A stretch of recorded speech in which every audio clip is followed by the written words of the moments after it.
What's up, guys? Welcome to another episode of College Football Game Day Live presented by DraftKings Sportsbook. Create a new DraftKings Sportsbook account using the promo code CFBPros. Make a minimum deposit of $5 or more for a free $50 bet. I am your host, Thor Nystrom, joined as always by the godfather of recruiting, Mike Farrell of Mike Farrell Sports. Mike, how you doing on our last Saturday shoot of the season? I'm doing good. I got a new nickname. What's that? Pontiff of the Portal. Yeah, you've been busy with the portal. I've been seeing your Twitter feeds. It's going crazy right now. It's kind of horrible, and it's gonna December 5th is the first full day for FBS kids to enter, so it's gonna get insane, and it's gonna impact everything we do. And we watched last night. I mean, how many times did you think, oh, this kid was a transfer from somewhere when you watched the USC Utah game, especially USC? I mean, that whole team went from 4-8 to the Pac-12 title game because of transfers. So something to keep an eye on. But, we'll be talking about some transfers today, too, because they're going to impact these games. 1,000%. And the Deion Sanders thing, I think you're going to see Colorado side a whole lot of kids in that transfer portal. But maybe we'll talk more about that if we have time later on, because usually we cover 12 games or so. We're going to cover every game on the docket today, but there's not even 12 of them. We got like 9 or 10. But let's jump right into it. Over the next 90 minutes, Mike and I will handicap all of those games. If you have any questions in the chat, please put them in. We will get to every game. But if you have any prop questions or any total questions, if we don't hit the total in a certain game, please ask them in the chat, and we will get to them as we go. So, Mike, without further ado, let's get going. The first game on our docket today, Kansas State at TCU. This is a game that's being played in Arlington, Texas. Not technically a home game for either side, but it's only about 20 miles away from the TCU campus, so that they could almost walk there. This line has come down to TCU minus 1.5. It was TCU minus 2.5 for most of the week. Now it's TCU minus 1.5. What's your angle on this game, Mike? It's a tough one because, everybody, including myself, has been waiting for the other shoe to drop for TCU. There's no way, Sonny Dykes can keep this rolling. And they keep winning. They keep covering. They're 5-1 against the spread in their last 6 games, on and on. That includes the K-State game before where they won 38-28, where they came back. Now, K-State had, I believe I remember, both quarterbacks injured in that game. That's not going to happen today, we assume. But they also play well against they just – so here's the thing. I'm taking TCU, okay? And everything speaks to me. I've been a big Kansas State guy. I thought they were the Big 12 sleeper. And in this industry, when you say something correct, no one ever points it out to you. They never brag on it. So I have to brag on it myself. I thought they were the dark horse to win this conference. I think they're a very, very good football team. I think they have an underrated defense. They have a tremendous coach. And obviously you've got, a very good rushing offense with Deuce Vaughn and Anthony Martinez. That being said, TCU just keeps winning. They keep covering. I keep doubting them. They've got a tremendous rushing attack. Max Duggan, I think, could put a stamp perhaps on the Heisman today.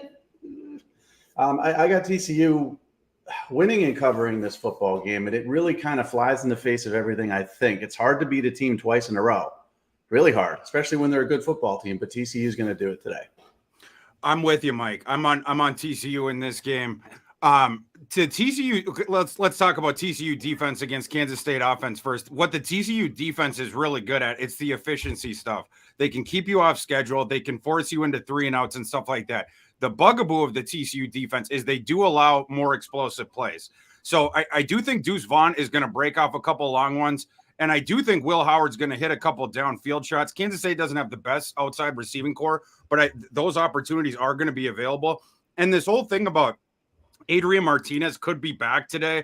Like, Kansas State did say that Will Howard is going to start, but they have said, Adrian Martinez could be back and you could see him.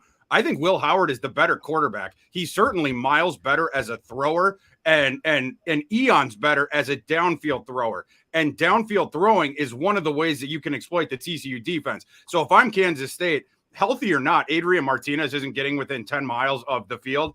This is a Will Howard game, and who knows? Maybe that packages. What about packages, though? I mean, that could really mess up your defense if you bring in, a running quarterback. You might even see them out there together today. I wouldn't be surprised. If it's a very short yardage thing and it's situation specific and it's only a few times and he can be used as a diversion to Deuce Vaughn to sort of keep the defense off the side of Deuce Vaughn, then maybe. But for the normal progression of the game, if I'm Kansas State, I want Will Howard in there. But so the explosive plays is what the Kansas State offense has going for it. It's just that the TCU offense is way better at generating those explosive plays. And I trust the TCU running game. Kendre Miller came back in the last game, proved that he was healthy. He got touches against Iowa State, 15, 16, 17, something like that. So we know that he's sound. He's going to have a big day here because the Kansas State rush defense can be exploited.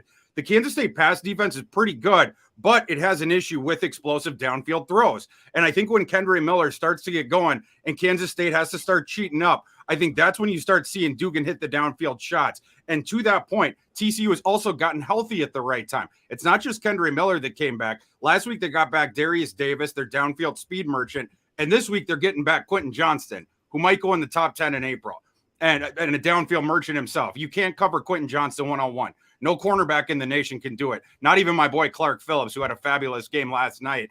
So I have to go TCU in this spot. It's not even a motivation thing, really. I just like them in a vacuum. I gave them a small amount of home field advantage for being so close to home here. My adjusted line on this game was TCU minus 3.6. So with the line coming down, I'm certainly going to be on TCU with it beneath 3 now.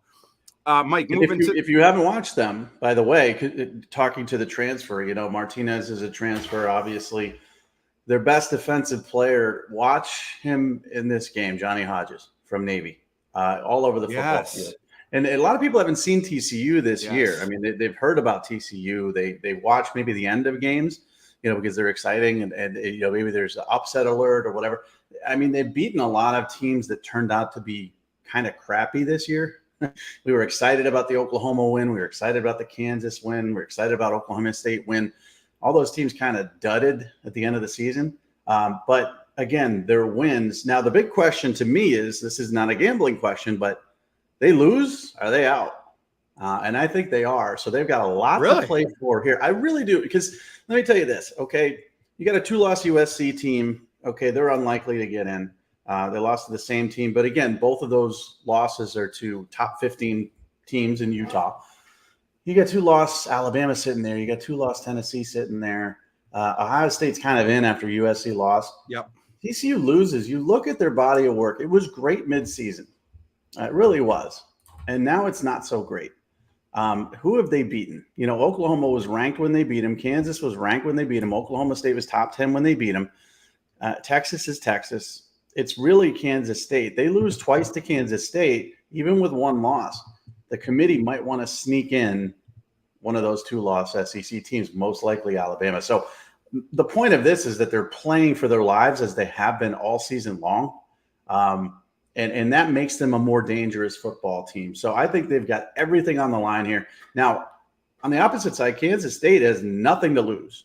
Nobody expected them to be here. Nobody expects them to really win, I don't think. So that's a dangerous team to play there. But TCU, this is it, man. This is the playoff.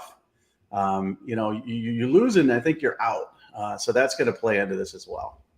Yeah, I think it's a little bit closer than you do, but it is an interesting debate, them against Alabama, depending on the margin of this game, because I agree with you. I think USC is just out. I don't think they're even going to be in the thing or whatever. Ohio State, I think, is now in. And so it's going to become TCU against Alabama if TCU did indeed lose. But if it's a close loss, I still think that TCU is in personally. It's just if it becomes margin. If TCU loses like USC did last night, I think that's where we start to have the debate of Alabama guys being like, we only lost 2 games on the last play, of the game to good teams. And then TCU just got the floor mopped, they just got annihilated. Mike, I was going through some of the prop lines on this one. We got a little bit more time today to do some of the props. Yeah. So we have, what I'm seeing is Will Howard passing yards, 242.5. Max Dugans is 247.5. Kind of interesting how close those are. I think I agree with both those lines, though. I think I would probably go over on Howard, maybe, especially because I think they're going to be playing from behind and throwing downfield more. The Dugan one maybe is a little bit too close. The receiver ones are kind of interesting. Quentin Johnston coming back off that injury has been set at 69.5. It's just too bad that we don't know the percentage he is healthy. Right. Sonny Dykes said last week that he could have played against Iowa State if he'd been needed, but they wanted to rest him if they could, and obviously they could because they won by margin. But is he now 95%? Is he 90%? Is he 100%? Is he 85%? We don't know. But if he's anywhere near 100, I'm going over on that 69.5. It's just we don't like. You remember the first game that Jordan Addison came back from injury after he missed a couple games, and he only had I think he only had 2 or 3 catches. He was barely involved. It's just like we just don't know like what percentage he is. But you never know. You're never told. And if you are told, you probably lied to. Because they're not going to. Even if I texted Sonny Dykes and they say, "Well, what percentage is he?" It'd be like, he's going to lie to me. They all lie. That's what they do. So I do like the Darius Davis 27.5 yard one. I like that too. That's low. One catch and he's over. Yeah, I mean, you mentioned he's a big play guy. I mean, one catch and he's over that. So that's the one I wouldn't touch. The rushing ones I looked at as well. Kendre Miller. They set him high. Kendre Miller. They did at 103.5 and Deuce Vaughn's high at 115.5. I wouldn't touch either of those two unless I went the under for either. But every time you go under, especially on Kendre Miller, he goes over it. Deuce Vaughn's interesting because that rushing total could be reduced by the amount of passes he catches. And if that's the game plan to get him involved more in the offense is to get him more touches through the air. So that one I wouldn't touch. I do like, Davis, but beyond that, the passing ones that you mentioned are very, very on point. I would sneak a little bit higher on Duggan.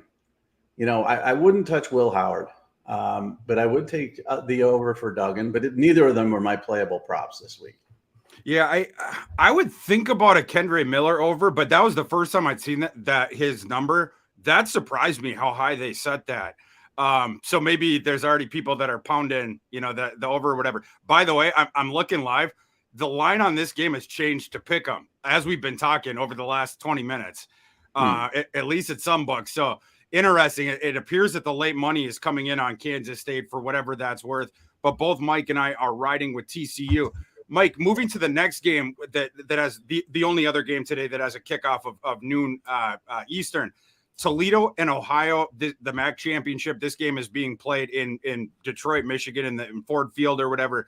This line it's sort of gone the opposite of the TCU Kansas State one, where it had come all the way down to Toledo -1.5, but now it is ticked back up to 3. And as I'm looking at it live, the -3 is juiced. So you got to pay a little bit of an extra price to get Toledo at that. By the time we get to kickoff, that might be 3.5. We'll have to see, but it's -3 right now. Mike, what's your angle on that game? So I like Ohio, and I know we're going to disagree on this one, or at least I think we're going to disagree on this one. I'm going with the hot team here. At one point they were 2-3 this season. Obviously everybody expected a Penn State loss. Iowa State drilled them. I don't know if I really expected that because Iowa State doesn't drill anybody.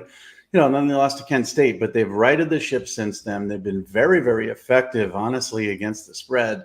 If you look at numbers like that, they're 8-0 against the spread in their last 8 games. That's pretty good. So I'm not going to bet against them. I'm going to take the 3. And I might money line it too. I don't know what the money line plus is, but if you're going to take 3, you might as well money line it here. So I like Ohio because they're the hot team. And Toledo, honestly, has been good, but they haven't been covering lately. They're 0-5 in their last 5 games against the spread. So everything speaks to, again, this isn't on-field stuff. We're not talking about the offense versus the defense. We're not talking about the quarterback play. And we're talking about how these teams have trended.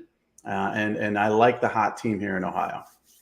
Yeah, and just to the money line thing, it looks like what I'm seeing right now, Toledo's -160 and Ohio's +140 for anyone interested in that. I'm going to disagree with Mike on this one, although my numbers agree with you. My adjusted line on that game is Toledo -1.9, so I guess technically with it going over that, just the slightest lean my system would have to the Ohio side, but I do prefer Toledo in this spot. The biggest reason why is because I think both starting quarterbacks are going to be out. Certainly Curtis Rourke is for Ohio. They announced that, a week and a half ago or whatever, because he ripped up his ACL and also had a meniscus thing and stuff like that. So he's done for the year. Daquan Finn, I guess you would consider him very iffy or doubtful. We'll see if he has a late week miracle or whatever, but he had a foot injury that it caused him to miss time. And then he tried to come back last week and was very clearly not right. And so they had to yank him because he had thrown a couple interceptions in that game. The backup wasn't very good either. And Toledo ended up getting upset by Western Michigan in a blizzard. We'll see if Finn can play. The backup also, Gleason, he has an injury to his non-throwing hand. I don't know if it was that affected him against Western Michigan or if it was the blizzard, but the Gleason kid went, I think it was 13 for, he went 13 for 38 against Western Michigan. He did have 200 yards on his 13 completions, but on 38 attempts was kind of tough. But the Gleason kid did play well in his previous 2 starts when he was filling in for Finn. He actually has a higher PFF grade this season than Finn. You have to give the small sample size caveat. And also Finn's grade kind of got tanked by his work against Western Michigan in the first half. But, to be fair, now on the Ohio side, with Rourke out, Rourke was the highest graded PFF quarterback in the nation, and it wasn't even close. Like he was Rourke's PFF grade, 93.1. The next highest was Drake May at 91.6.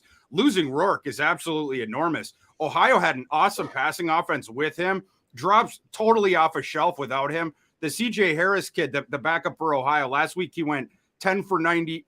He went 10 for 21. He had a touchdown. He did provide some rushing value, had 65 rushing yards and 3 rushing touchdowns. I think it was against Bowling Green. CJ Harris he's a little bit of a drop off from Rourke as a runner, because Rourke is both the Rourkes are, as you know, Mike, are very good and very crafty runners. But where the whole thing drops off, it's the passing attack. So you would expect Ohio to skew heavily towards the run in this game. I think they have to, because they're not going to trust Harris throwing against that Toledo pass defense. The problem is Toledo has an elite G5 run defense. And so I think the Toledo run defense can sort of address what Ohio's going to do. And then on the other side, I think we're going to get Gleason in this game. Like I haven't heard that he's going to be inactive. And again, you have a shot maybe of Finn playing, but with those ones, what Ohio's better at, it's against the run, because they have a fairly active front, but Ohio's pass defense is an abomination. Anyone can throw against them, and Toledo has good outside receivers. So all we're hoping for here is that Toledo gets any quarterback play whatsoever, because they will get the yardage through the air. I'm more confident in that, whoever we got going for Toledo, than I am in Ohio having to run every down against an elite run defense. It would be a different story for me if this was Curtis Rourke against Daquan Finn, because that, to me, is a pretty sizable advantage for Ohio, a really sizable one. But this one, when you bring in the backups, you could argue that Toledo's is better than Ohio's. So Ohio's definitely losing more in the transaction.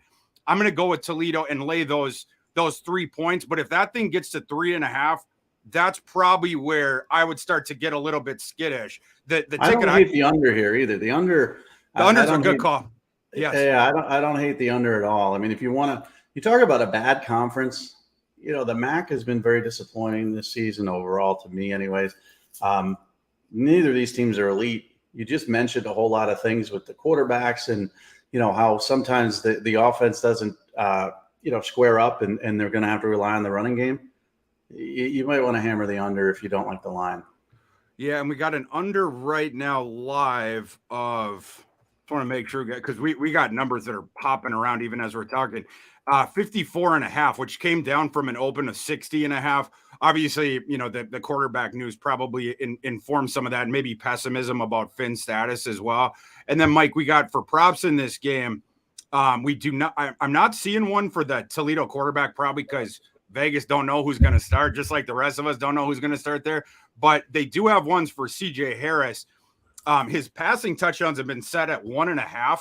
The over, it looks like, is even money juice, and the under is -130. I think I'm on the under for that. I don't trust the Ohio passing attack at all with CJ Harris. And Toledo, they have the elite run defense. Like I said, Toledo's pass defense is good too. I mean, it might not be, maybe I can't put it in the same phylum as their run defense, but it's good. And I don't trust CJ Harris throwing on it. Also, he's at 219 and a half passing yards. Yeah.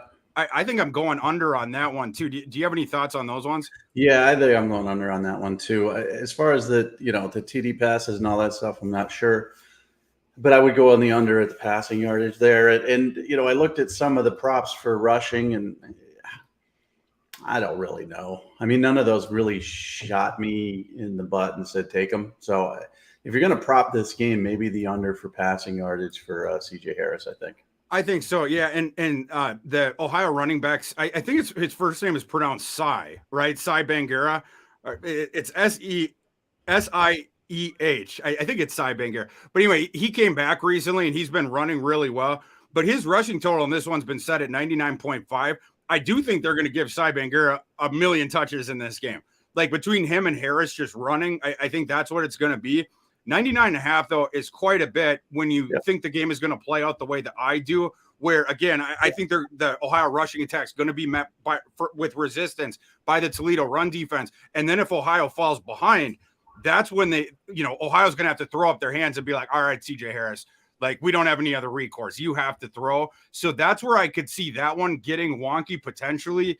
I wouldn't touch that one, even though I think Bangura is going to get the touches for sure. So that one's probably, if you think Ohio's going to win, you're going to go the over on Bangura. If you think they're going to lose, you go the under because the game script goes against them. But too much outside of my control on that one. But I would go under on the passing ones. Yeah, because the under on Bangura is also minus 125. So there's not a lot of, little extra big action there for you. Is like, I don't like that. I don't mind 105.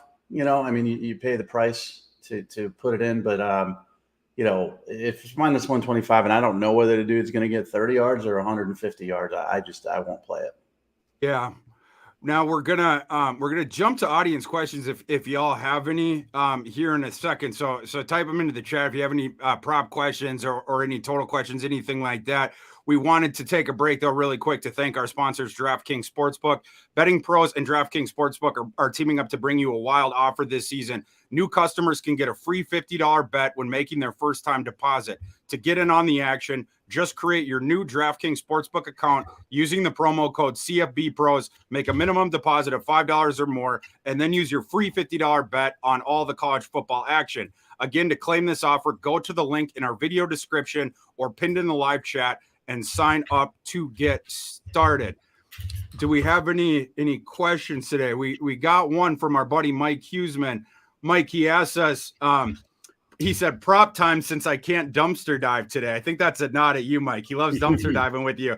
He said, Deuce Vaughn has hit the over on receiving yards the last 4 games. Do you like that to continue today? And while you think about that, Mike, I'm going to pull up what his number is for the fine folks. Yeah, I do like it. I mean, I think, it's going to be get him the ball in any way you can. And I think at the beginning of the season, they weren't getting him involved in the passing game nearly as much as I expected. A lot of the preseason expectations for Deuce Vaughn were to, be obviously a 1,000-yard rusher, but also be, maybe a 500-yard receiver in that range.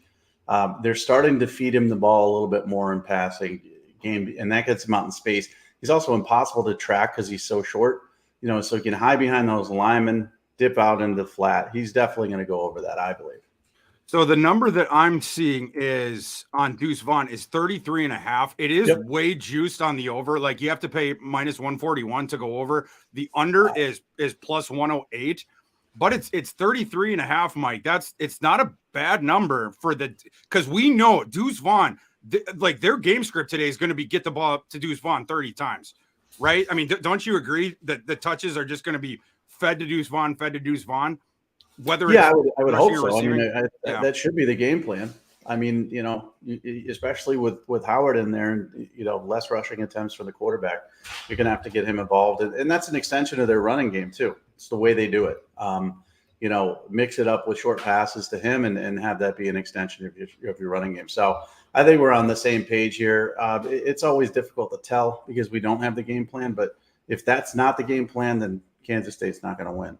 Yeah, and to our to Mike's point, who asked the question, not Mike, who I'm talking to right now. Over the past 6 games, Deuce Vaughn has had 4 or more catches in 4 of the 6, and he has gone over this number in also in 4 of the 6. So he had, I'm just going to go back to the midpoint in the season. Well, we'll go back to the TCU game because that was the 6th game ago.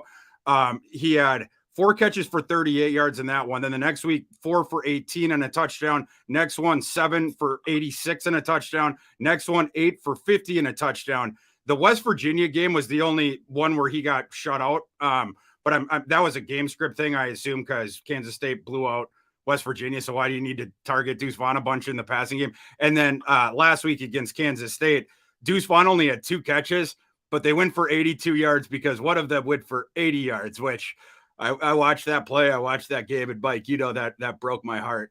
So Deuce Vaughn has been catching the ball well since the midseason, for sure. I'm going over on that one. Me too. Moving on to our next game. Now we're moving into the afternoon slate. So this is a 3:30 Eastern kick. We got some intrigue here, Mike, on game day.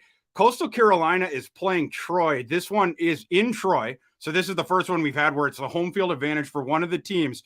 We got a lot of intrigue on the other side, though, on the Coastal Carolina side. 2 major questions for them. The biggest one, as far as this handicap goes, is Grayson McCall, their quarterback, going to play? We have had indications on both sides. There's a whole lot of smoke swirling around. We have not been given a definitive indication from the team one way or the other. We'll talk about that when we get into this one. And the other one, Jamie Chadwell's status. There was a report this morning from Pete Thamel. Coastal Carolina expects Jamie Chadwell to leave. So Thamel this morning on game day or whatever, he was even tossing out names that Coastal Carolina is going to start to target. That's how far, that's how much Coastal assumes that Chadwell is going to leave. Liberty obviously being the one that's at the forefront of that right now. I'm kind of surprised that Chadwell hasn't gotten a higher job to this point. I thought he'd be in the P5 by now. But Mike, with this number moving down now to 7 on game day, it was at 8 or 8.5 before. It's come down to 7. I think because there's been more optimistic reports from reputable reporters about he's going to be a true game time decision. Coastal is cautiously optimistic he can give it a go. With all these questions swirling around, Mike, Troy -7 in the Sun Belt Championship game. Who do you like in this one? Yeah, so I'm going to take Troy. I think so we don't know, as you mentioned, McCall is a game time decision. The indications are leaning that he's going to give it a go, but we don't know how, healthy he is, how long he can last, if he's going to be effective, all that stuff. But what speaks to me more is, that's a big deal, whether he plays or not. Without him, they stink. They're just not good offensively. But the Chadwell thing you mentioned, he's gone. It's pretty much, you say, Power 5. Liberty's paying him so well. Honestly, Hugh Freeze loved his situation at Liberty. It's just, $8 million versus $5 million, and going back to the SEC for a redemption tour, Hugh Freeze had to take it. But Chadwell knows that this is probably one of the cushiest jobs in college football. You go to Liberty, you behave yourself, you get $4 million plus a year. You don't really have to win a ton of games consistently. As long as you go to a bowl, they're happy. But that's going to play in here. So you got 2 sides of it. Are they going to play for their coach because they know he's leaving or they think he's leaving and be inspired? We've seen that before. Or are they going to be flat because their coach is leaving? I think they're going to be flat. So against everything in my gut, because 7 is a large line to me, and if McCall plays, I think they not only cover that, but I think they have a chance to win the game. With the McCall questions, the Chadwell questions, there's too many questions on the side of Coastal Carolina for me to say anything but Troy. I think this is going to be sort of a knockdown, drag-out fight where neither team's going to score a ton of points, and Troy's going to win this game by 10. I'm on Troy as well, so we agree on that. And if it turns out that McCall's not going, I'm also on the under. I handicapped this game under the supposition that McCall is going to be out because as of Wednesday when I was submitting the thing, that was all the indications that we had gotten from the Coastal Carolina side. In fact, that day, Jamie Chadwell went on the radio with Nicole Auerbach and I'm blanking on her co-host name, someone else that works at The Athletic. But anyhow, Jamie Chadwell had said if the game were played today, Grayson McCall could not go. Said Grayson McCall is going to have to be back at practice for multiple days and prove that he's healthy in order for us to have a chance to play him on Saturday. That was not the indication that I was looking for, that Grayson McCall is going to play. Now, there's other people that seem more optimistic about it. It is up in the air, but I mean, you're totally right about the drop off between the two. The guy that Coastal Carolina has been playing without McCall, it's this kid named Jarrett Guest. Jarrett Guest has completed 44.2% of his 43 passes for a 1-4 TDI&T ratio, and he's not been as good of a runner. Grayson McCall over his career completed 70.2% of his passes for a 74-7 TDI&T ratio. That Guest kid in 43 passes only has 3 less interceptions than Grayson McCall does over his billion pass attempts, because he's been starting ever since he got there. So that whole thing drops off a shelf. If McCall's not playing, it's sort of similar to with the Ohio thing, where a really, really good passing offense, it becomes a 0. And now you have to run the ball more. The problem for Coastal Carolina in that scenario is Troy's defense is so nasty. It's good against both, the run and the pass, but against the run specifically, they're a very good tackling team. Troy's number 10 in the nation in tackle success rate. I think that's really important here because, Mike, as you know, Jamie Chadwell, his entire offensive philosophy, it's about getting the ball into space, forcing one-on-one tackle opportunities, and then trying to get the yardage after that. But Troy does not miss those tackle opportunities. So I think, in a lot of these games where Coastal could break things off, that's not going to happen here. You have the Carlton Marshall kid and all the other kids at Troy. They just fly around. And when they get there, you're going down. It's also a tough proposition for McCall. If I'm wrong and he does end up playing in this game, assuredly he is not going to be 100% if that is the case. When they announced that he was out for the rest of the regular season, they said he was out for 3 to 6 weeks. This game is being played 3 weeks and 3 days after that announcement. So he would be on the super early end of his recovery timeline. We've seen teams rush quarterbacks back too early this season. We were just talking about one about 20 minutes ago with Daquan Finn and how poorly he looked. Now, obviously, Grayson McCall is totally in a different phylum than that. But against such a sound Troy defense, with the backup quarterback, Coastal screwed, like you mentioned. But even with McCall, if he's compromised, that becomes an issue. Just because we got to give out the pick now without knowing, I am going with Troy under that supposition. But either way, if this thing comes down any further, like if they announce McCall is going to play, I expect this line to come down closer to 3. I'm going to be adding to my Troy bet at that time because I think Troy's winning this game either way. Troy hasn't won a conference championship in forever. Whereas for Coastal Carolina, they've enjoyed the success the past couple of years. This is a game Troy is prioritizing to win. There's all those things swirling around Coastal with the Chadwell rumors. There's the weird stuff going on with McCall. So I'm going to side with Troy in this one at -7. Well, McCall is also a pro prospect. Yes. So he's got to think about his future, and he's got to think about rushing back for a game. When his coach is leaving, why am I playing? Not that he's that type of kid, but I'm saying he's got a business decision to make here, whether he's going to push himself to play in this football game and potentially jeopardize further injury.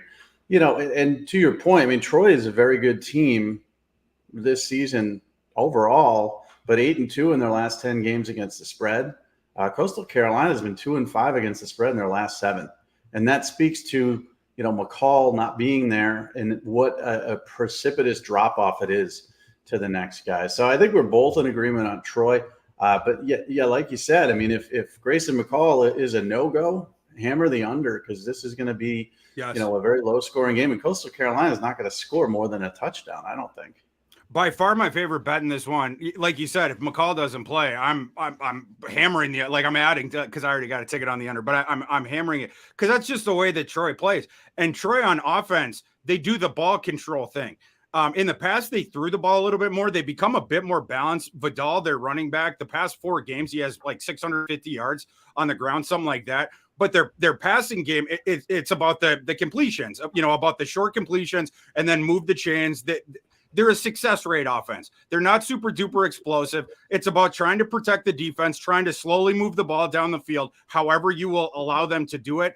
Coastal's pass defense is an abomination. They're all like success rate. I don't have the number right in front of me, but they're way worse than 100th in the nation in success rate and in efficiency. You can also get them for explosives, everything like that. Coastal has this gambling secondary. They're not good, but they try to, break up the pass or whatever. You can break long ones off all the time. And if Gunnar Watson is on in this one, just hitting guys on the hands, he doesn't have to go Superman or anything. He just has to make the correct reads. He's going to exploit that really, really bad Coastal pass defense. So I think Gunnar Watson is super important in this game. And by the way, looking at the props, Gunnar Watson, in my opinion, his passing yards are too low in this one. Been set at 216.5. Again, the Coastal pass defense, it's one of the 10, 15 worst in the nation, probably 10 worst in the nation. So I'm going over on Watson. Vidal is a little bit too high for me. It's another one where they set higher than I expected. They set him at 111.5. But I suppose that's a response to the last 4 games where Vidal's been going ballistic. Is there any angles on those ones, Mike, that you see? I looked at some of those as well, and there's so many question marks here. They weren't any of my big prop, locks. I just think with me, there's too many question marks in this game to really go and figure out what a player's thinking, what a player's feeling, how this team is going to react. When I'm talking about Coastal Carolina, I know how Troy's going to play, and I think they're going to play well. But I'm not really sure. Gunnar Watson, 216.5, as you mentioned, is that number adjusted? I don't like it. And what I've noticed in props is very smartly, by the way, is they're taking essentially the player's average over the course of the season. And they're taking the variables out. They're taking the low and the high out, because if they're exponentially higher or lower than their average, it kind of skews the formula. That's kind of right on point. So it's a good number and a number I wouldn't touch now. And I don't touch any Coastal Carolina props in this game because, as we've said over and over again, I don't know. I mean, is this going to be an inspired team, or is this going to be a team that's kind of down? Chadwell's a no nonsense type of guy. I think he's going to tell his team, or has told his team, if he's leaving. Now, you would think it would have leaked out by now if it was official, if you do tell them. But he might be the type of guy who tells them before the game, might fire him up for a quarter and then, dip him down. So I'm not going any props on this particular game. Yeah, that'll be interesting with the motivation thing, because the Chadwell thing just reminds you of the Deion Sanders thing. Certainly he hasn't signed anything on paper, but it really feels like he's gone. Yeah, it really feels like he has a verbal agreement. We got a question coming up about FCS games. Yeah, that when we take our next questions. I got a little bit of a thought on Jackson State for you there, based on some intel I got this morning. Little teaser. But yeah, what you're talking about, it's very hard. I mean, it's difficult for teams when your coach is leaving. I mean, it's just, I don't know. How do you feel as a human being? And it's been a long time since I played football, but I'd be pretty upset. I wouldn't tank a game or anything like that, but it would affect my mental preparation for it. It would affect my motivation in many different ways. So, yeah, I think we're gonna get to Deion and Jackson State soon. I'm gonna make sure we do. Okay, good. We'll get to it. The next one we're talking about in the afternoon is a 4 p.m. Eastern kick today in Atlanta, Georgia. Another one that's not a home field advantage, but Georgia might feel that it is. Georgia against LSU, live line. And this one, 17.5, a number that opened 16.5 and has hopped over that threshold of 17.5. Mike, what's your angle on this one in the SEC title game? I'm taking Georgia. I see this as a very bad matchup for LSU. And again, LSU disappointed me last week. They were one of my locks last week, not only to beat Texas A&M, but to cover, and they just looked horrible. And they didn't look inspired. And Texas A&M, oddly enough, looked inspired, even though they've had a disastrous season. And once that scoop and scored occurred, I saw something in this LSU team I didn't think I would see, which was kind of like deflation, and they were just like, they lost all exuberance and motivation. And that was telling to me. So I think going into this game, they really have nothing to play for. Obviously, they're playing for the SEC title, and that's a big deal, but they can't make the playoff. Jaden Daniels is on a gimpy ankle. He's one of my props. His over-under for rushing is 38.5 yards. I'm going under. I learned last week from Bo Nix about ankles. I thought Bo Nix would force himself to run the football a little bit more, and he didn't run at all last week. Jaden Daniels is a bigger part of the rushing attack for LSU, obviously, than Bo Nix is for Oregon. He's going to try to run, but he's also going to get sacked 4 or 5 times in this game, and that's negative yardage is going to keep him below that. Give me Georgia. I think they're going to beat him and beat him very soundly. I saw Kirby Smart on game day today, and he's in front of all these Georgia balloons and celebration. Like, they know they're going to win this game, and they know they're going to win it big. And I know balloons don't play into numbers, and they don't play into games, but the confidence of this Georgia team is on a high, as it should be. The confidence in this LSU team, kind of low, and I just think that Lad McConkey is going to have a big game. He's another one of my props. His number was low to me, 50.5 receiving yards. If he's their number one target, I know Brock Bowers is, but if he's the guy that they kind of forget as they bracket Bowers, he's going to go over that as well. So I think Georgia's going to win in a rout. I'm with you on Georgia. I'm holding the Georgia minus 16.5 ticket from Sunday, but even on the 17.5 line, that would be my play for that one. LSU simply does not have an advantage in any area of this game. Georgia has the number 1 SP plus defense. Georgia has the number 3 SP plus special teams, and Georgia also has a better offense than LSU. And LSU, Mike, as you know, most of their offensive usage, it's funneled into Jaden Daniels. Well, Jaden Daniels, he got that knee that hit, or I'm sorry, the helmet that hit his knee last week. Initially it seemed like it wasn't that big of a deal, but now there's been more and more talk about it. Brian Kelly said it's a minor sprain. He's going to be fine, but we'll see how that goes, especially with regards to his mobility. Because his rushing, the utility that they've gotten out of Daniels' legs has been one of the bigger driving forces of their offense. Georgia's run defense is absolutely nasty. The one way that you can potentially get Georgia is their pass defense, in that it's, slightly less than the, just amazing run defense that they have. But Daniels is not a good pocket passer. And again, he's going to be compromised in the pocket. Or at least some of the indications that we've gotten later in the week. I don't know if it's going to be a Caleb Williams sitting duck situation like we had in the second half of last night's game, or what it's going to be. I think LSU might try to establish Daniels in that read option game early. The problem is the game script's going to get away from him. And if Daniels is too compromised to do it, I'm not even sure that that's going to go on. And then in the second half, assuredly, it's going to be pass for LSU, because, Mike, I totally agree with you. I think Georgia is going to run away with this one. And at that point, when Daniels is passing, any sack, Mike, as you know, that's just deducted from the rushing yards. So I'm certainly going under on the Daniels thing. LSU has to try to throw here. It's not their strength, but at least they have the receivers for it, and Butte and those guys, and you hope for the best. But with Daniels compromised and this matchup, and LSU stumbling down the stretch like they did last game, obviously it was very embarrassing losing to Jimbo's Texas A&M team that had that huge fork sticking out of their back. I got to go with Georgia in this game. These teams didn't play during the regular season, but I got to go with Georgia. My adjusted number on that game is Georgia minus 20.4. So even at the 17.5, I'm going to be on them. What I've been hearing is this is a high ankle sprain, which is really worse.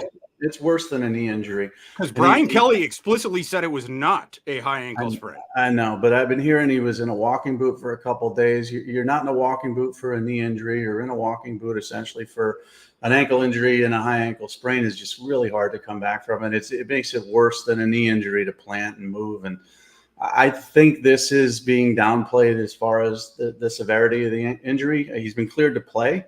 But again, speaking to your point, he's going to be in the pocket a lot more, A, because they're going to lose and they're going to have to try to pass to get back.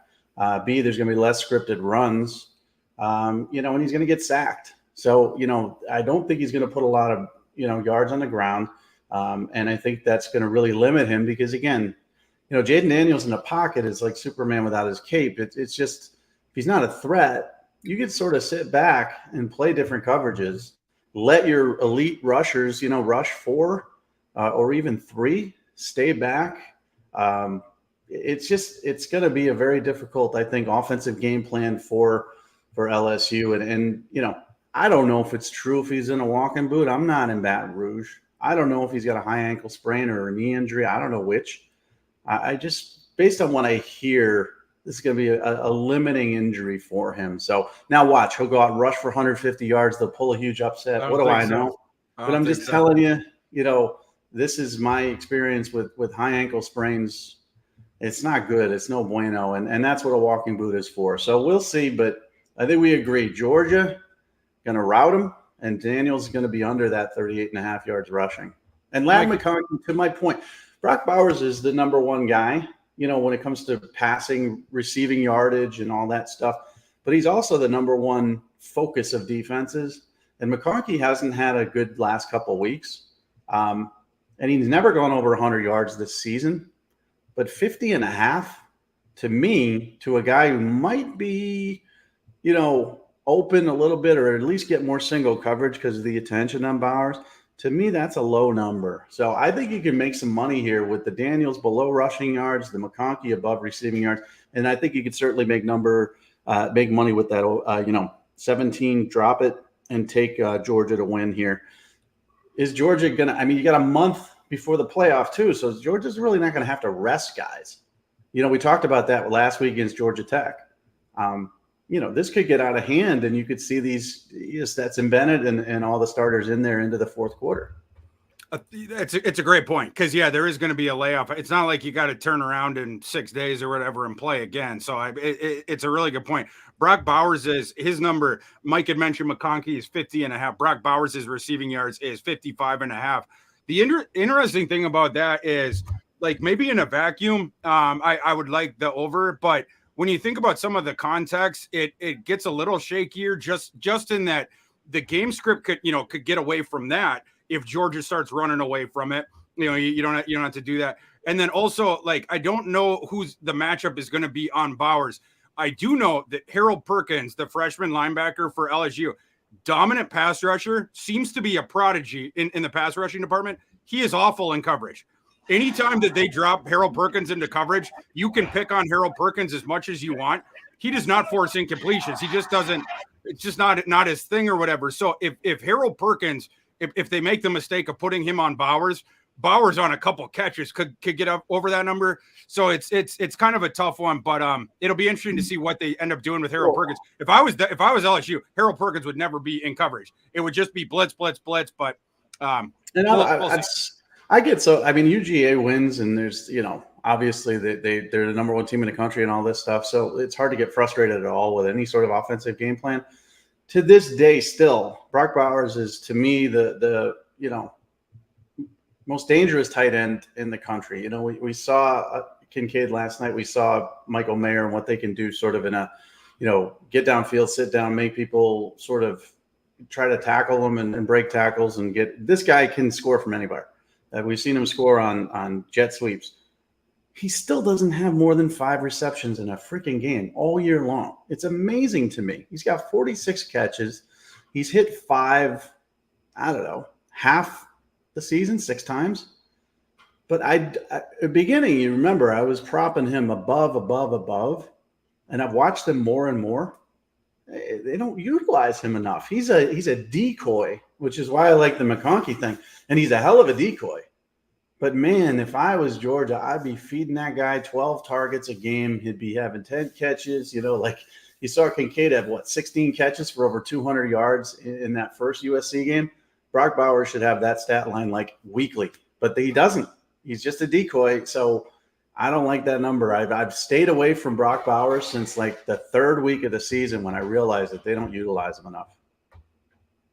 Moving on to our next game. This is another 4 p.m. kickoff this afternoon. UCF is traveling to Tulane because this one's in New Orleans. It's at the home stadium in Tulane. Tulane won that right last Friday, by beating Cincinnati to get to this spot. Tulane is -3.5 at most books. At some books, it's -4. So somewhere in between there. Mike, who do you like in the AAC title game today? So we've talked about, playing a team twice, beating a team twice, how difficult it is. And that it wasn't really the case last night as Utah, beat them more soundly than they did the first time. It may not be the case TCU Kansas State because TCU just finds a way to win. But it's UCF, I like UCF in this football game. They beat them before, and everything speaks to like, okay, you're not going to beat them again, blah, blah, blah. But I just like the way they're utilizing Rice Plumlee.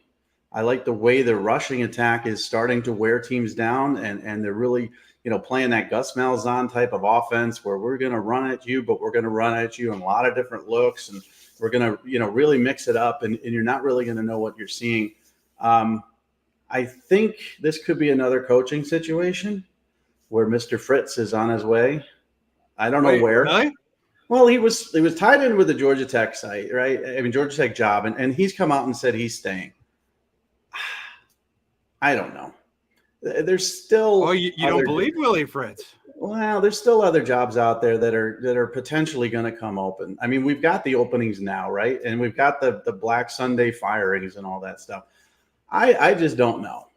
Willie Fritz is such a good coach, hot name. We might see one or two more potential Power 5 or very attractive Group of 5 openings because people think we're done. The coaching carousel never stops. That being said, I just think that UCF has the formula to beat Tulane. It was a close game, but their rushing attack is going to be too much for them. The numbers, to me, if you care about these type of numbers, everything points to UCF, and I think it's going to be like a potential money line situation. So give me UCF. I know you're probably going to go the opposite, aren't you? I'm going to go the opposite, yes. And obviously in the first game, UCF, ended up winning that game by a touchdown. But a big reason they did was because John Rice Plumlee went absolutely berserk on the ground. UCF won; they had over 300 rushing yards. John Rice Plumlee had like 170 of them. But now John Rice Plumlee has the hamstring injury, coming off the shoulder injury, coming off of a concussion. John Rice Plumlee has either not finished or not played in 4 of UCF's past 5 games. So Mikey Keene over the past month plus has gotten a whole bunch of work. John Rice Plumlee, Gus has said all week that he's going to play.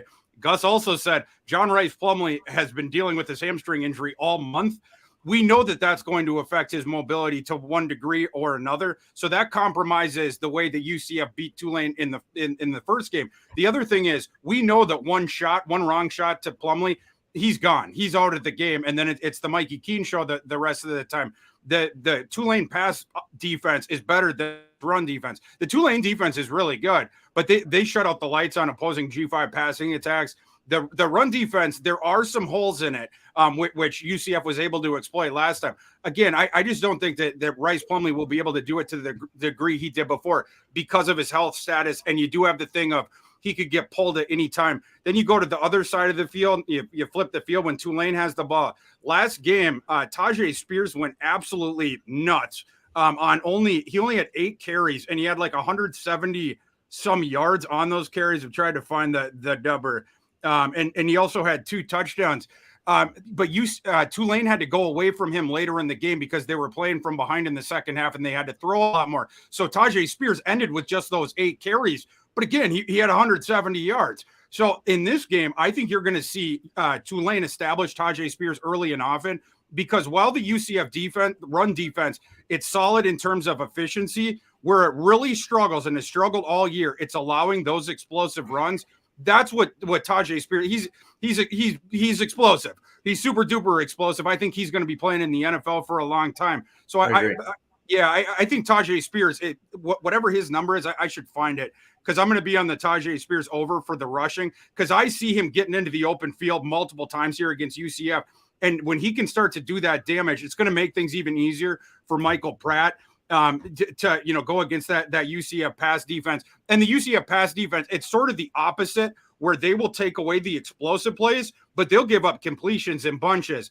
And Pratt's going to be just fine taking those. So I think with the modified offensive game plan, Tulane's going to have a lot more success initially in this game on offense. And then again, the defensive bugaboo for Tulane that cost them last time. I just don't think that UCF is going to be able to win this game in the same way because of the status of John Rice Plumlee. Did you have any other props in this one, Mike? Because I'm going to pull up the line on Spears really quick. Well, he is so explosive. And if you remember in that first game, it's like, whoa, Mike, his line is 122.5. That's the first time I've seen this. Wow. And I'm I'm still going over, baby. I think I wouldn't be surprised if he crosses the 200-yard mark today. I want to go over, but again, they stopped feeding him the ball. I mean, 8 carries for 130 yards in the first game, and each of those runs was just dynamic. The guy not only is great in space and elusive, but he's also shifty strong. I mean, he can break tackles if you don't wrap him up. And then they went away from him, and that's the only thing that scares me on this. I would tend towards the over because I think he's the best football player on the field, at least offensively, for either team. And I think if they keep feeding him, I think he could, go over that number. And to your point, I mean, this guy can bust off an 82-yard touchdown in a second. So he could hit 200. It just depends on if they go away from him. And that would worry me. But I don't know. The other one, Isaiah Bowers, 54.5. Reese Plumlee's 67.5. I'm going under on Rice Plumlee because of the injury status. He could be gone at any point. I know. But, he looked pretty good last week. Till he got knocked out of the game. But even to that point, like, how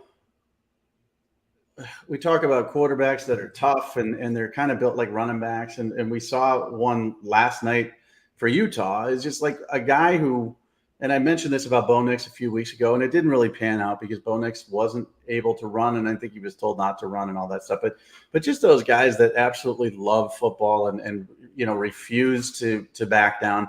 You're right. I mean, he's going to run, and he's going to run with abandon. And if he takes one bad shot, he's out. But he's also such a gamer that I would tend to lean a little bit above that 67.5, because if he plays the full game, he's going to go over that, no doubt, because he's not a passer. He's going to run for 100 if he plays the whole game.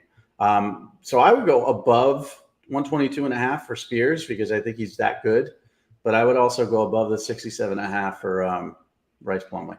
Yeah, it'll be interesting if, I'm not saying this is going to happen or whatever, but if, let's say, Tulane is up by 17 points at halftime or whatever, if Rice Plumlee doesn't look totally right, whatever, I wonder if at that point Gus is like, this is not working, and then you go to Mikey Keene for the more passing thing, because you got to pass. Mikey Keene, it drops off a shelf from Plumlee into the rushing, but Mikey Keene is a better passer than Rice Plumlee. He just is. So if UCF has to pass, I think that's where you might see Keene as well. It'll be interesting to see the way the game script goes.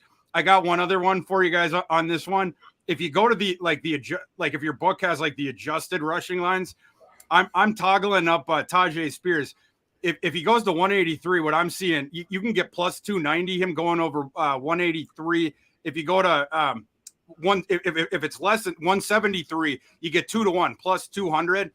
Let's just say I got a couple tickets on Tajay Spears at some of those adjusted lines. I'm certainly taking the over on his regular run, but yeah. I mean, honestly, I think they could have easily won that first football game if they kept him in the game plan. Agreed. I don't know why they didn't. It makes no sense to me, but whatever. Those are some intriguing numbers because we both feel that he has the potential. Every time I see him, he's better than I think he was. Yeah. I shake my head and I'm like, okay, this kid's, he's not this, that, the other. He's not big enough. He's amazing. He's really in a dynamic talent and one of the best players you're going to see. So watch the game and take a ticket on over 180, whatever, for plus 2, whatever. Do it. You're going to be rewarded if he gets 18 carries. He's going to get over that. I got a couple more Tajay Spears lines just for the folks out there because I'm really bullish on him, as you can tell in this game. The books appear to be as well. We mentioned the rushing yardage thing. Here's another interesting one. The Tajay Spears touchdowns, for Tajay Spears to get one touchdown, it's minus 1,000. you gotta wager $1,000 to win 100, and then if you go 2 touchdowns for him, it's minus 114. So it's it's like a sort of like a regular bet, just him getting the 2 touchdowns. But then if you go to 3, it goes up to 6. You get 6-1 odds in your favor, plus 600.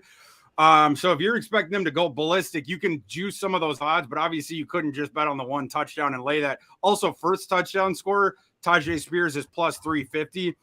Michael Pratt's plus 550. Bowser's plus 700. John Rice Plumlee is plus 800.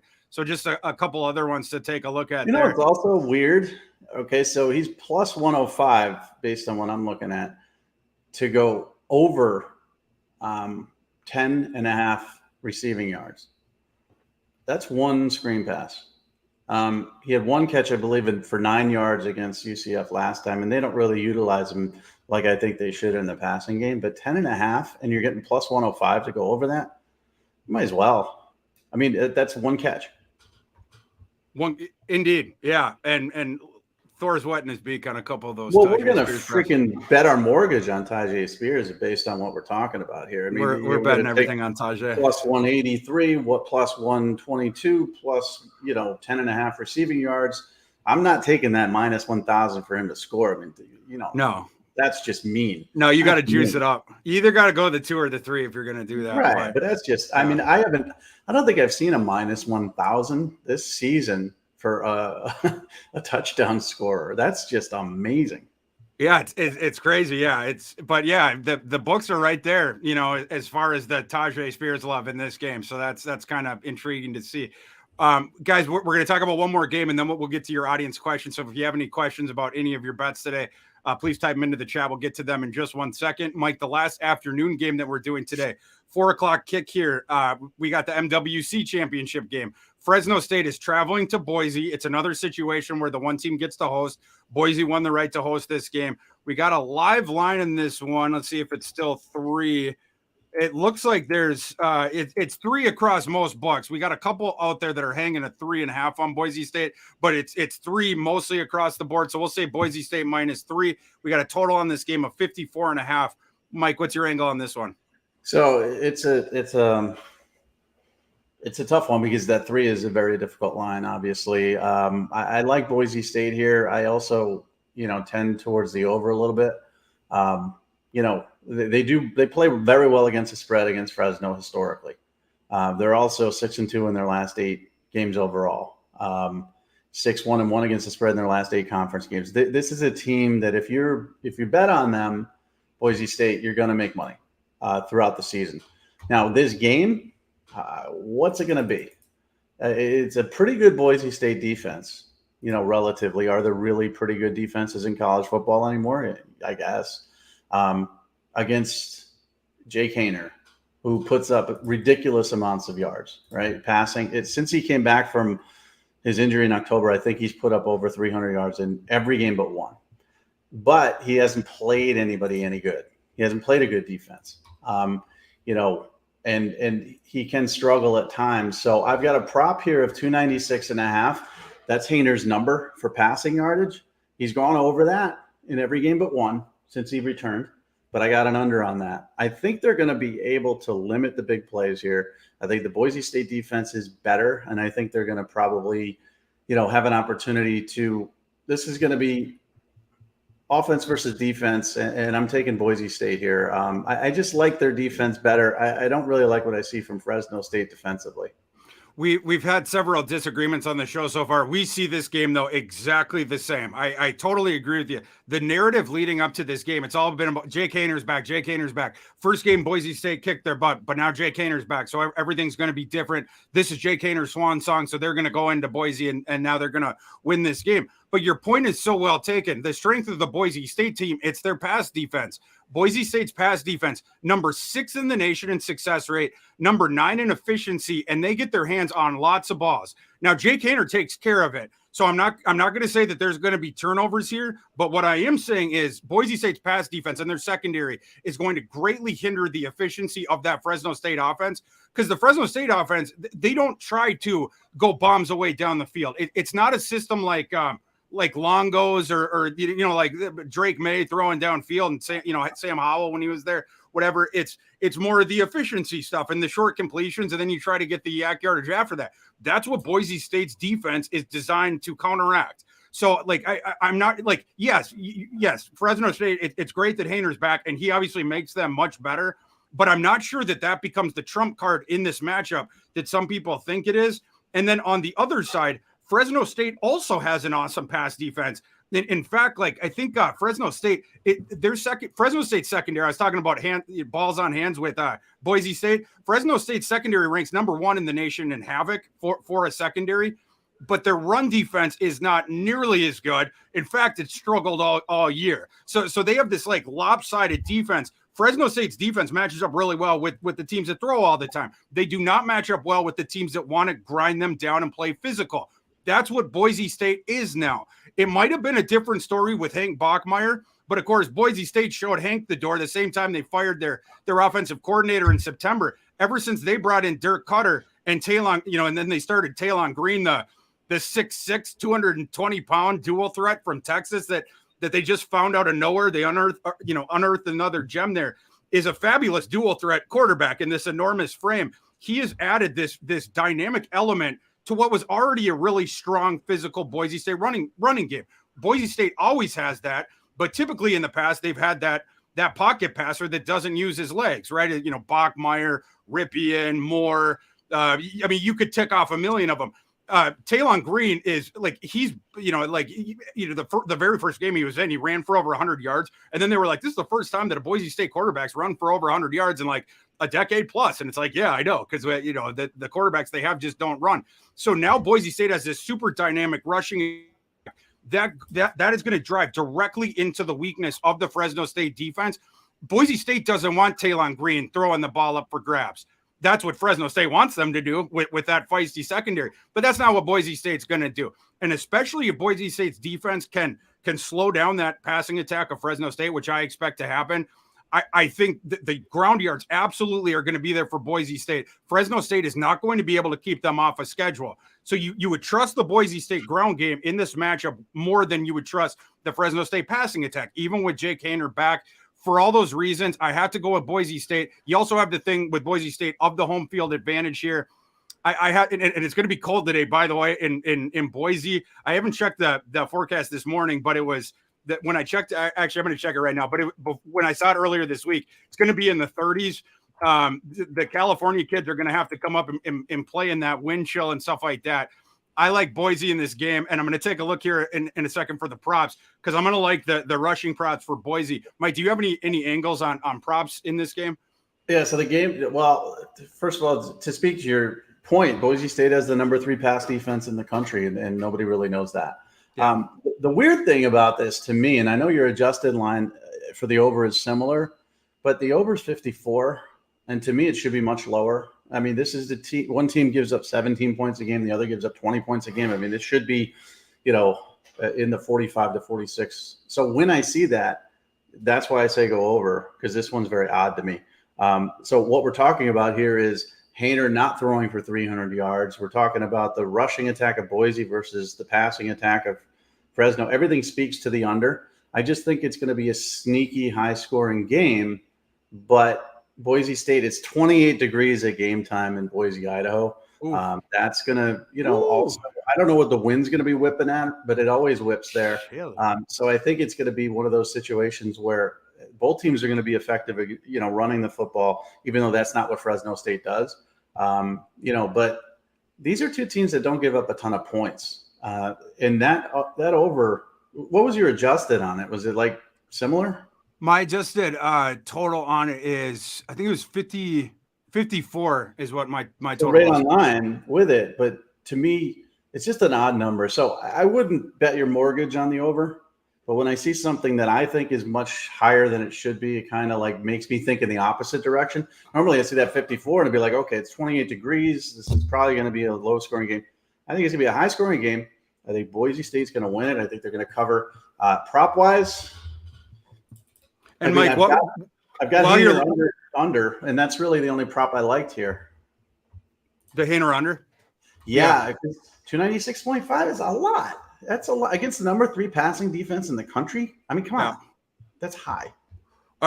Agreed. The only thing that concerns me about that one, and it's probably not enough to prevent me from betting it, but last night, one of the props that I had was the under on Caleb Williams passing because I expected Utah to win, and I thought they were going to get after Caleb Williams a whole bunch like they did in the first game and everything like that. But the game script, by the second half, they just throw every single time, even though Caleb Williams was playing on one leg with one hand. He couldn't run. That really killed you because he had to throw. And that killed you. Exactly. So he ended up going over just because of those factors. It was kind of frustrating, but I agree with you on the Hainer thing. As far as the win today, it looks like by the time we get to kickoff, looks like it's projected to be 5 miles per hour, but up to 8 miles per hour. It could be so. That's not bad. A little bit, but yeah, I mean, with the you're looking at what was it in the? It looks like we got between mid 20s and low 30s for the temperature. So a little bit of wind with that. Not the funnest for the California kids to play in. So we'll see how it goes. But I agree with Mike on the under. What about the rushing props? Did you look at Oh yeah, the rushing props. Halani is 112.5. Okay, I think I'm gonna go over on Halani, and it's a high number. It's a high number. It is a high number. They've been setting some high numbers on us today, Mike. Well, and then, I think they realize it's going to be sort of like Boise State's going to pound the ball at Fresno, I guess. And then Talon Green, his rushing number is 38.5. That's kind of interesting. You look at his, we'll just look at the recent. So, when he began this, I mentioned he went over it in the first one. That was when he was playing San Diego State, 11 carries for 102 yards. Very next game, Oregon State. Very next game against San Diego State, 8 carries for 105 yards. He had 2 touchdowns in both those games. Then the rushing went down for the next couple when he was, he'd been declared the starter. These were all wins. He had 22, then 16, then 13. Then they lost to BYU. He had 19 in that one, then 22 against Nevada. But they've reestablished Green on the ground in the past couple of weeks. He had 47 against Wyoming 2 weeks ago. And then last week against Utah State, 6 carries for 91 yards and a touchdown. Although all the rushing yards came on 1 carry. He had a 91-yard touchdown in that one. But it goes to speak to how explosive he is. And again, I don't expect them to keep Talon Green in the pocket too much here because you don't want him throwing, as best you can. You don't want him throwing into that Fresno State secondary. So I don't think they're going to have him sit back there, especially with passing concepts that are downfield that take time to progress, which goes to the sack yardage thing. Because whenever you're doing the quarterback rushing thing, you have to, with college football, you have to in your mind deduct the sack yardage. I just don't think they're going to have him back there that much. And I think they're going to leverage his legs even more here because, again, that's the weakness of the Fresno State defense. I'm going to go over on Talon Green at 38.5. I think I got to go over on Halani too because, yeah, I just expect this to be a run. Halani were you seeing 112.5, Mike? Something like that? Yeah. Yeah. So I'm gonna go over on that one as well. We're gonna jump into questions now. Let's see if we got anything. Okay, Mike, Robert Moore asks us, what do you think of the Coastal Carolina Troy game? Robert, we covered that one earlier, so you can watch it on the replay. Mike and I are both on Troy, very dependent on Grayson McCall's status and Jamie, the swirling stuff around Jamie Chadwell as well. Mindset game for Coastal Carolina. But if McCall is out, Mike and I are both hammering the under. And I'm on Troy either way because I think the line's going to come down. If he's announced as in, but I still have my doubts that he's going to play. We'll have to see because we've gotten reports on both sides. Mike, did you have any other additional thoughts for Robert on that one? Or did I sum it up okay? You summed it up okay. I mean, we went over Troy quite a bit earlier, so just do the rewind and you'll see it. And again, it really comes down to, is Chadwell gone? Will they play hard for him? Will McCall make a business decision and not play, because he doesn't want to injure himself further, blah, blah, blah. So, we both like Troy. And then the next one is, do we think UCF can score 27 points today, which is from Dylan O'Donnell? And I think yes.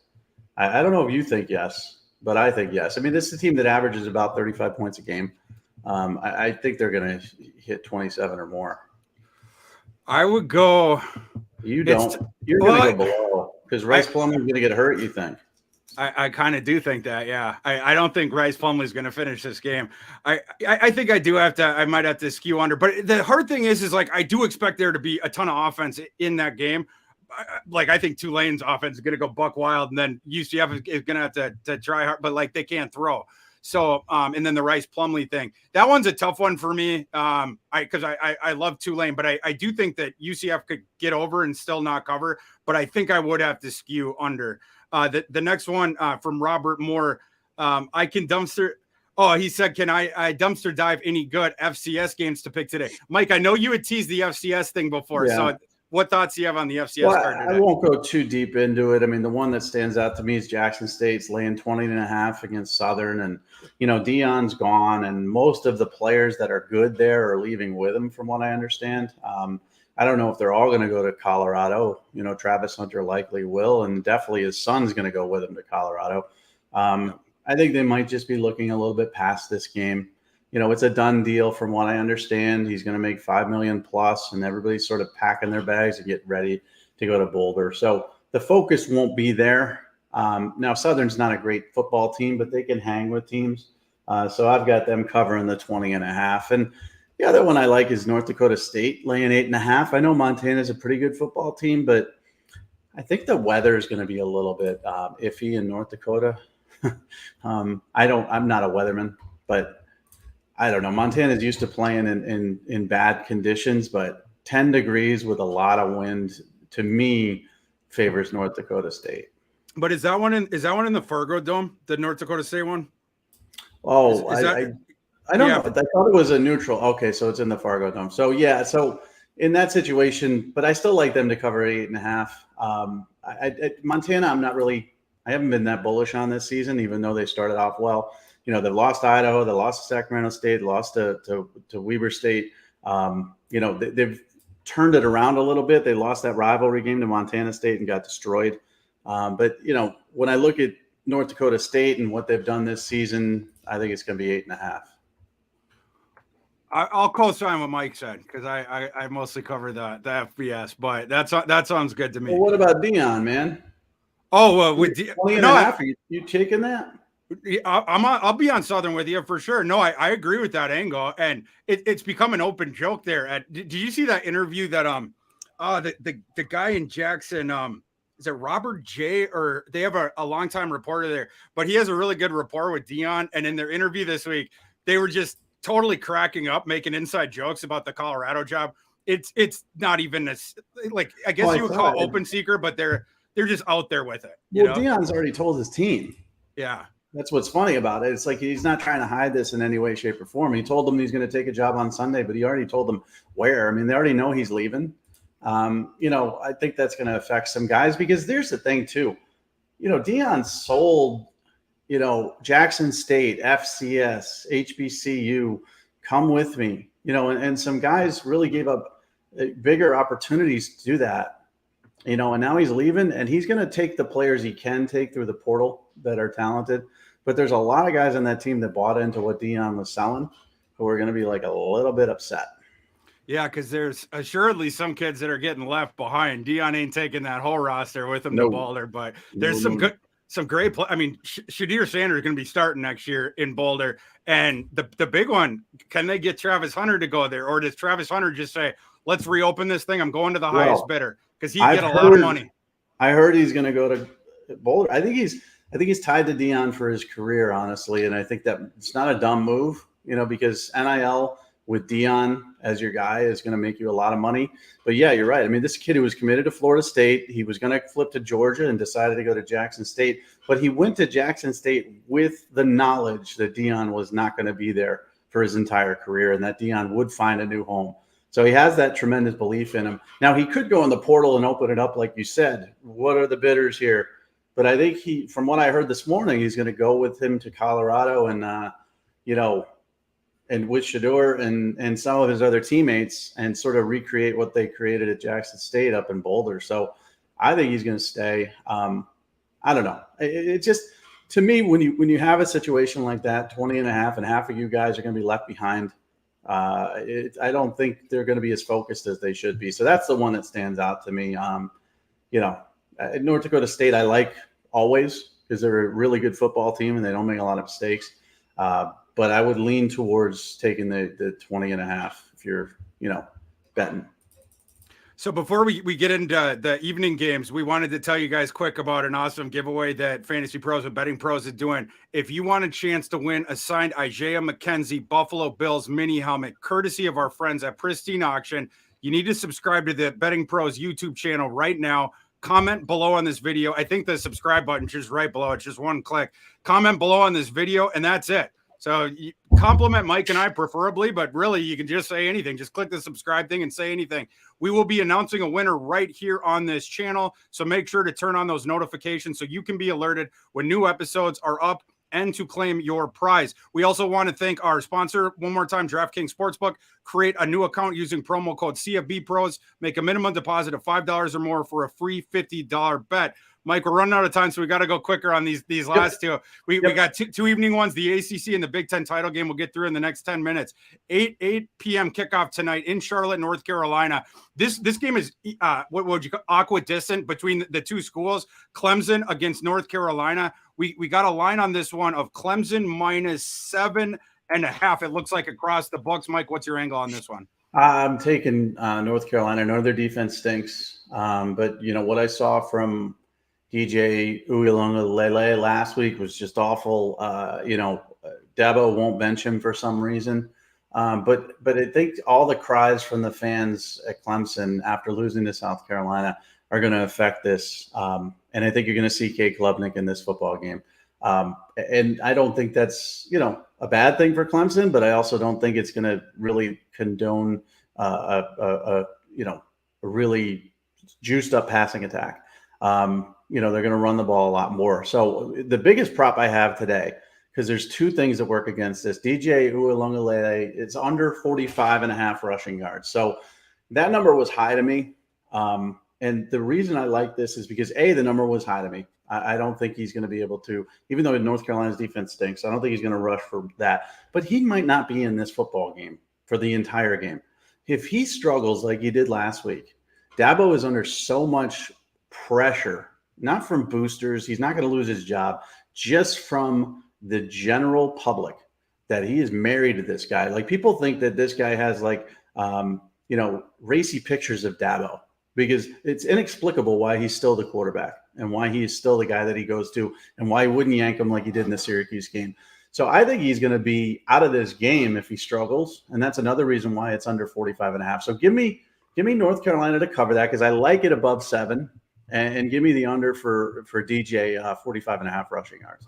So I'm not going to make a play on the side because it's too hard for me to get my finger on either of these two teams. Clemson's been wonky all season and hard back. Last time out, they got upset by South Carolina and Spencer Rattler went ballistic. But then on the North Carolina side, 2 weeks ago, they lose to Georgia Tech's 3rd-string quarterback. Last week, they lose to NC State's 4th-string quarterback after they had started 9-1. So I just don't know what to do with either of these two teams. But I do know I'm going over. North Carolina obviously has the awesome offense, awesome passing offense, specifically awesome downfield passing offense. Drake May, I mentioned earlier, Curtis Rourke was number 1 in the nation in PFF grade for a quarterback. Number 2 is Drake May, but Drake May is by far number 1 in downfield passing. North Carolina also has 3 different receivers that are in the top 46 of PFF grade for downfield receiving, so that they can do it a bunch of different ways. Well, the problem here for Clemson, their defense has regressed to number 26 overall, SP+, and they get ripped downfield all the time. Plus, RJ Mickens, one of the Clemson's 2 starting safeties, is suspended for the first half because he got ejected in the second half last week for targeting. And then on the Clemson side, you're going up against this North Carolina defense. It's an absolute travesty. They're 104th SP+. They're terrible against the run. They're terrible against the pass. I don't trust Uiagalelei either. And I totally agree with Mike. If Uiagalelei is struggling at all, this is going to be a very short leash. Dabo has already put Klubnik in 2 big spots against Syracuse and Notre Dame. He's not going to hesitate to do it here if it starts to get away from him. So I think I might lean the unders on the Uiagalelei ones. But the prop that I like in this one, it's over on Shipley, because that UNC run defense is so bad and they cannot tackle. And I've watched Shipley over and over again this season against bad rushing defenses just annihilate them. So I'm gonna go over the thing, and I'm taking the Shipley over rushing yards. Mike, we're going to the Big Ten title game, another 8 p.m. kick. So we got the 2 night games tonight. Purdue and Michigan.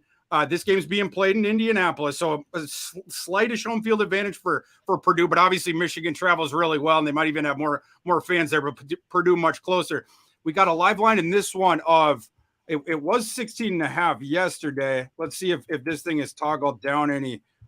Or if it's gone up to 7. No, it's still at 16.5. I even see one book that's got a 16 out there. Mike, what's your angle on this one? Yeah, I everything logically tells me that Michigan should, cover this, but Corum's out. They're coming off a huge rivalry victory. Purdue is a giant killer. We've seen them beat top 5 teams. Spoiler makers. Yeah, I mean they've Jeff Brown's beaten 3 top 5 teams, not just covered, but beaten them outright since he's been at Purdue. O'Connell's banged up, but he's going to play. I have a prop here. I love Charlie Jones over 7.5 receiving yards because, again, a twofold here is that he's going to be a big part of the game plan, also to extend the rushing the game, so short passes to him to keep the chains moving.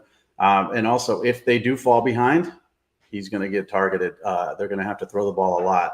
So I look for him to get 12 to 14 targets, should hit the over on 70.5. And I think Purdue's going to cover this game. I don't think this is Purdue being a good football team. I don't think this is Michigan being a bad football team. I just think that this is kind of like Michigan's going to win this game. They're going to stamp their way into the college football playoff, but they're not going to do it overly impressive. Yeah, and to your point, I'm also on Purdue here. I'm going to take the points to 16.5. To your point, Michigan's already in. And do I expect them not to care or like to lay down? No. And last year in a very similar spot, they annihilated Iowa, but obviously they tied both of Iowa's hands behind their back. Then Iowa just couldn't do anything. So then in the second half, Michigan just ran away with it. But like in this one again, like you have the spot locked up. You've shut down Corum now for the rest of the season. And last week against Ohio State, that's when they opened the entire playbook up. You recall last year in the similar spot, that was Hassan Haskins running all over them. I suppose Edwards did that to an extent, but the difference in last week's game was the downfield throwing, and we saw way more of the playbook opened up on the Michigan side, both with the downfield pass and stuff, and then also some of the other little wrinkles that they were putting into it. I don't think we've seen all of that Michigan playbook. And I think they're going, why would you use it here against Purdue when you don't need to beat Purdue to get into the college football playoff? And you probably should beat them anyway, even without Corum and all this different stuff. Just with your defense and your running game, Donovan Edwards obviously is going to get all the usage in this game. Also, I will say the Purdue defense, it matches up okay, especially if Michigan goes vanilla, because the weakness of the Purdue defense, it's allowing explosive plays, which prior to last week, Michigan really wasn't fishing for anyway.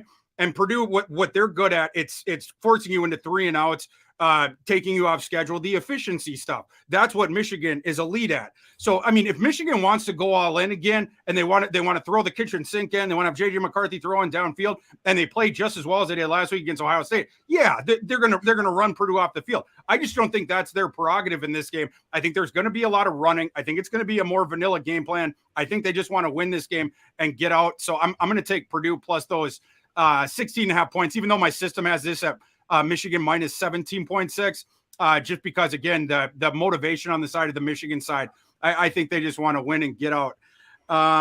We have a couple more questions, and then we'll let you guys go. We just answered the Michigan one and the UNC one. Mike Huseman said, I don't want to kill the vibes, but do you guys have a lean on New Mexico State minus 29 against Valpo? Are they playing today? New Mexico State and Valpo? I know they were trying to get the waiver. I guess they are throwing that one on today. I think Mike does that on purpose. Oh, he for sure does it on purpose. Well, it's at 3:00 and it is on the schedule here. There shouldn't even be a line on this game, honestly. So I don't have any opinion. Yeah, it's New Mexico State minus 30.5. I wish I knew something about Valpo. I know plenty about New Mexico State. I agreed with the NCAA waiver to allow them to play at the bowl game. New Mexico State's into a bowl game because they got this waiver because the San Jose State game was canceled earlier this season. New Mexico State tried everything they could to schedule a different FBS opponent after San Jose State told them, like, yeah, we're not going to play that one. We're canceling it. But no FBS team would play them in this slot today. They apparently got the waiver earlier this week to play Valpo because I knew that one was pending. And the NCAA also had granted their waiver to play in the bowl game. 30.5 is a whole heck of a lot for a New Mexico State team that's like, I mean, even though they went 5-6, they're still one of the 10 worst teams in the FBS. So, yeah, they're not as bad as we expect. They're kind of like UConn. They're not as bad as we expected them to be, but they're not a good football team. I'm going with Valpo because they've beaten these teams. Ready? Yeah. Indiana Wesleyan. They beat Jim Harbaugh's old school, San Diego, not San Diego State, Presbyterian, Morehead State, and Marist. I mean, come on. They got to be good if they beat those football teams. So give me Valpo getting 30.5 or whatever. I know nothing about Valpo, so I'm just going to say Valpo's got a running New named Mexico Aaron State 30 Dawson. points. You just like Almost, it's like giving UConn or Hawaii 30. Like favoring them by 30 points against anybody. You just can't do it. So give me Valpo. yeah, the Valpo team, they want to run the ball. It's Aaron Dawson kid, 1,187 yards, 5.7 yards per carry, 10 touchdowns. We'll see if it works out against New Mexico State, but they do have a forgiving red defense, a generous run defense, does the Aggies. Guys, that is all we got today. Thank you for joining us during the World Cup, during the college game day, everything like that. Thank you for joining us, spending time with us. Hopefully we gave up some winners today. We want to thank our title sponsor one last time, DraftKings Sportsbook. Take advantage of their special offer today and be sure to use the promo code CFB Pros with a minimum $5 deposit when signing up for a new account for your free $50 bet. For Mike Farrell, I'm Thor Nystrom for Betting Pros. Good luck with your bets and enjoy another glorious day of college football.